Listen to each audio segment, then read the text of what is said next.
What's up, Hope City family? My name's Kevin, and I'm the location pastor at our West Houston location. And today I want to talk to us about believing for miracles.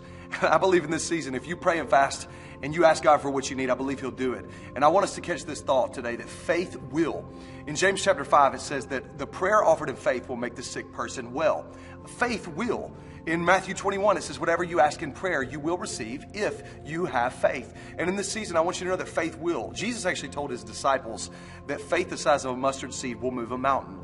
Faith will. So as you pray today, remember that. Faith will. It'll make you ask a certain way. In Matthew chapter 7, we see it best said that asking it'll be given to you, seeking you'll find, knocking it'll be open to you. And I love this scripture verse because it's progressive in nature. It intensifies as you go. Ask, then seek, and then go knock. It'll be open to you. But too many times, we stop at the first ask. What would happen if you prayed through in this next 21 days of prayer? What would happen if you do this? Here's the deal. God can't answer prayers that we don't pray. Keep praying, keep pressing in, because God will do miracles. And there's a guy named Elijah, and in James chapter 5, it says that he was a human being, just like me and you. He prayed earnestly that it wouldn't rain, and it did not for 3.5 years. Then again he prayed, and the heavens gave rain. What would happen if we prayed that way?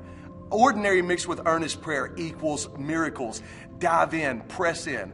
That word earnestly actually means serious in nature, in intention, purpose, effort. Like, get serious with your prayers in this season. Make the ask. Faith will do whatever you need it to do if you trust God. Seek Him with tenacity. And I believe in this season of prayer and fasting, if you have faith, God will do miracles in your life.